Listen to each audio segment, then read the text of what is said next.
Assalamu alaikum. In the name of Allah, the Beneficent, the Merciful, I bear witness that there is no God but Allah, and I bear witness that Muhammad is his messenger. I thank Allah for his intervention in our affairs in the person of Master W. Farad Muhammad, and for his raising up amongst us a divine leader, teacher, and guide in the most honorable Elijah Muhammad. And I will forever thank Allah for the teacher that he's given to me and to us as a spiritual teacher, an inspiration, and as a violin teacher, and as a man that I hope to one day become, the Honorable Minister Louis Farrakhan. And I want to thank you all for giving me this opportunity to share some of the inspiration and light that I've received in my study of the violin, my study of the teachings of the Most Honorable Elijah Muhammad.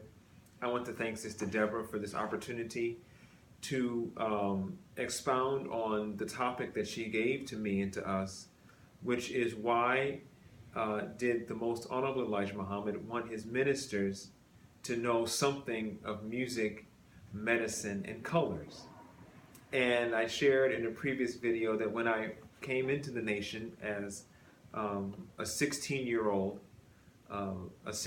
violinist, growing up as a violinist, I never encountered very many other black people and Latino people playing this instrument or studying this instrument. And it wasn't until I encountered the Honorable Mr. Louis Farrakhan, who would one day in the future, become my inspiration and teacher and mentor. I saw him playing the Mendelssohn Violin Concerto. And that was around 1994 or 1995. The video concert of his performance was from his 60th birth anniversary in 1993, where he performed one of the most challenging violin concertos in violin literature after being away from his instrument for over 40 years. And so he, like myself and like the students that I teach, starting to learn this instrument when we are very young. I was 7 when I first started to study the violin. And any craft that you apply yourself to, whether it's in music or dance or visual art or theater or martial arts or any of the arts that we hope to pursue, we know that it takes many hours of practice, many years of practice and study and dedication and commitment to be able to accomplish in our art form. There are ups and downs. There are moments of success and moments of failure. There are disappointing moments and very joyous and happy moments. I can tell you as a violinist now this fall, I don't want to date myself, but the instrument has been with me for over 30 years of my life, maybe about 35 years now. This instrument, the violin, and the other instruments that I play. And I can say that I've had many times where I've cried over this instrument, many times where I've experienced overwhelming joy and elation from being able to express myself through this instrument. And so it was a great pleasure for me, and it gives me sense and purpose when I came into the teachings and I learned that the Most Honorable Elijah Muhammad wanted his representatives or his ministers or his servants to know something of the nature of music. And when I encountered the Honorable Mr. Louis Farrakhan in his documentary and performance of the Mendelssohn Violin Concerto from 1995, and in that video recording, he says, quote, "Music is a universal language." And that quote is a quote that I've studied and I will meditate on and reflect on, because as a musician, as an artist, as a communicator, we want our art form, our expression, to be able to reach those whom we are directing it to or targeting it to, and to have an effect on them that is beneficial for our aim. if I'm performing the Mendelssohn Violin Concerto, my goal is to articulate my concerto in such a way that those in the audience are receptive to my playing. So music is one of the only languages, it's an artistic language, but it's a universal language because it's found in every culture, every society, every social setting, anywhere in the world. And in fact, this instrument, the violin, is one of the most ancient instruments in the musical instrument family because it can be dated back 5,000 years, beyond that, going back. In fact, in the Bible, there are instruments that are like the predecessors of the violin, where you have bowed stringed instruments. And in the Bible, the prophet David, who was not only a prophet, but he was a warrior, he was a king. And he was anointed at a young age with the Spirit of God at a young age, but he also was a musician. And in the Bible, David is able to play his instrument, which is like a bowed stringed instrument, similar to the violin, and he's able to heal through the expression of his music. So I wanted to know how I could use my artistry with the violin to help in articulating the teachings of the Most Honorable Elijah Muhammad that have been taught to me and to us by the Honorable Mr. Louis Farrakhan. And so in looking at music as a universal language, anything in the universe means that we are all under a universe that we are guided under and we live under. And so to have a universal language means that it is something that can be articulated in a way that no matter where we go, we can communicate. And with this violin in classical music, I can say that it's made friends for me all over the world. Sometimes I may play in an orchestra, I may solo with an orchestra, I may sit in with an orchestra. And sometimes I may not even be able to speak the same language as my stand partner, or as the conductor, or as the concertmaster of the orchestra.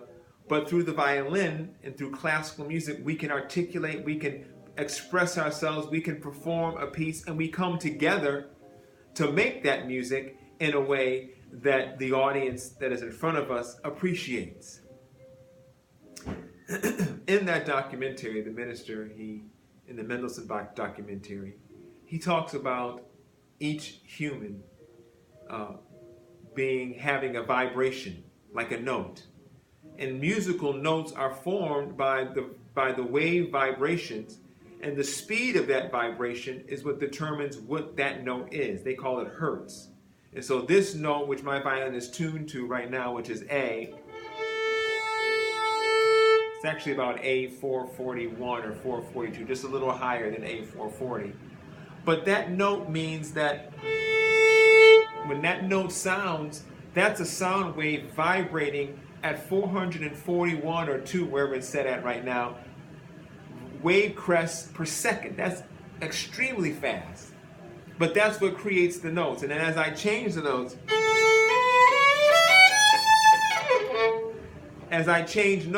those are different vibrations vibrating faster or slower, but that's what creates that tone or that frequency, and that's what gives us music. And so the minister in the documentary says that each human being we have our own vibration, our own note, our own color, our own form of expressing ourselves, our own look. We are so unique. And he said recently in a lecture that Allah in his creation, he makes no two snowflakes alike, no two raindrops alike. Well, he has made no two human beings alike. Each of us have our own voice print. So the way my voice sounds is unique to me. Out of all of the billions and trillions and gazillions and unlimited, unfathomable number of human beings that have walked the face of the planet Earth, no two have ever had the same voice print, the same fingerprint, the same eyes. All of us are unique, which means all of us have our own note that we produce. So when a composer writes a composition, he takes these notes and he puts them together to make a sound that is pleasing. You can have what's called harmony.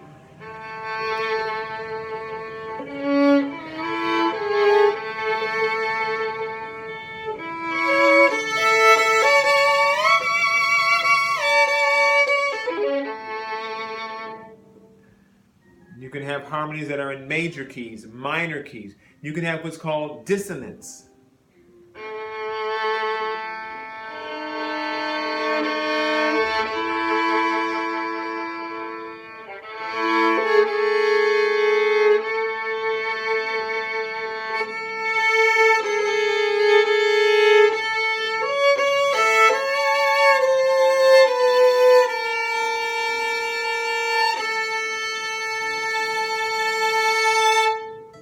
And usually dissonance is described as a tone that is uncomfortable. But the tones that harmonize are the tones that are pleasing to our ears. Well, looking at the condition of the human family over the past 6,000 years and before, we have a lot of dissonance in the human family. We have a lot of dissonance in creation. And what the teachings of the Most High Muhammad comes to offer us is a way that we can individually come into harmony with creation in the universe, and then collectively we can come into harmony with each other. So the composer who writes music, he takes notes and he places them on the staff. And then using his creative aesthetic judgment, he's able to place notes in a way that it produces a sound that is pleasing, that is harmonious, whether it is in minor key or major key. But the tones complement one another. And each tone has its purpose. So the note A is not trying to outdo the note E, but when played together, they produce what's called a fifth. But that tone together is what makes the music beautiful. A is a note to itself, just as E is a note to itself, and then they both have their own unique role to play. But when they come together, then they begin to elaborate and expand, and then one note on top of another note, and the next note. And instruments are similar. So I'm holding my violin today, but in my studio, in the next room, I have cello and bass and several guitars and piano and keyboards and other musical instruments that I might use if I'm working on a recording or giving a performance. I might decide that this piece requires the sound of the cello, or the sound of the string bass, or the sound of the viola. The viola is different from the violin. You still play it on your shoulder like a violin, but it's bigger. And because it's bigger, it has a deeper voice. Well, that voice is what's necessary for that particular setting or occasion or string quartet or orchestral passage. Each instrument has its own role to play. And together they produce the symphony or the ensemble that creates the music that is able to transmit the musical idea of the composer. So our lessons say that big fields await the wide-awake man and woman to work out in. All of us have our role to play. All of us have our note to sound. All of us have our passage in the symphony of life, as the minister says in the video, the Mendelssohn Violin Concerto documentary and performance. All of us have our passage that we are to play, to sing, to articulate through our expression. And Allah is giving us this opportunity right now through His teachings, through the Supreme Wisdom lessons. But it is our time now to share our gift, to give our interpretation, to articulate what Allah sent through us to uplift our people. And a final just thought as I'm here in Muhammad's Club Music, it's a very exciting time for us because it's opening week. And so last week I restarted one of our violin programs that we have in a different place in the city. This week we are starting here at Muhammad's Club Music's headquarters downtown in Buffalo. And we have other programs that will be opening up throughout the week. As I've shared before, I'm a performing artist, along with being a violin teacher and a conductor. I'm also a performing artist. So I gave a performance last Saturday, and I have upcoming performances. I plan to perform Beethoven's Sonata in a couple weeks at Kleinhans Music Hall with the Buffalo Philharmonic Orchestra, and a concert where I will perform before their concert.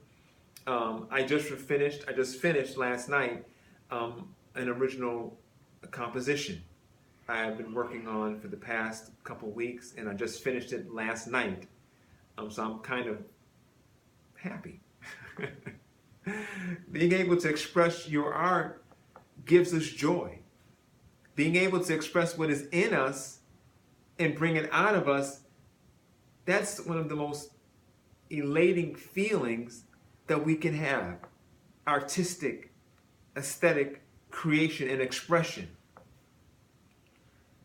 And so my final thought before I end this video was something that I mentioned in a few previous videos, which was on, as I said earlier tonight, on the prophet David, who was able to heal through the expression of his music.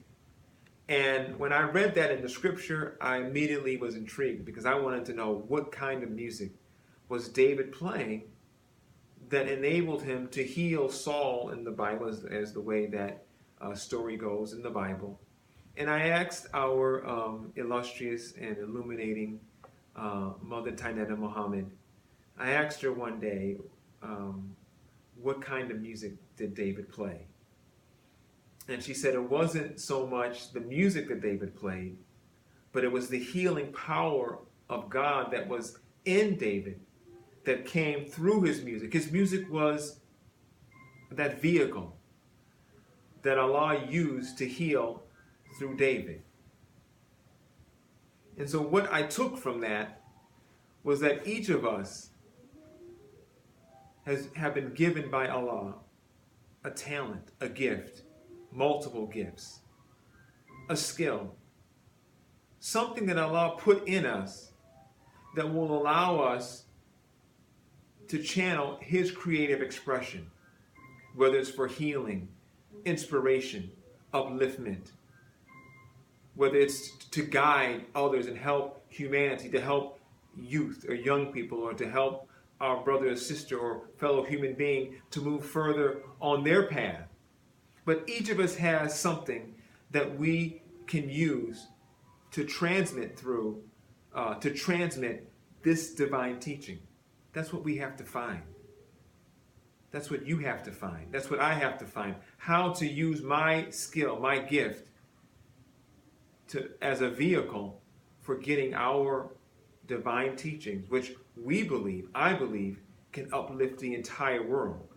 I have no doubt that what Master Farad Muhammad gave to the Most Honorable Elijah Muhammad, that I've learned from the Honorable Minister Louis Farrakhan, I have no doubt that what he has taught me and us can transform human life.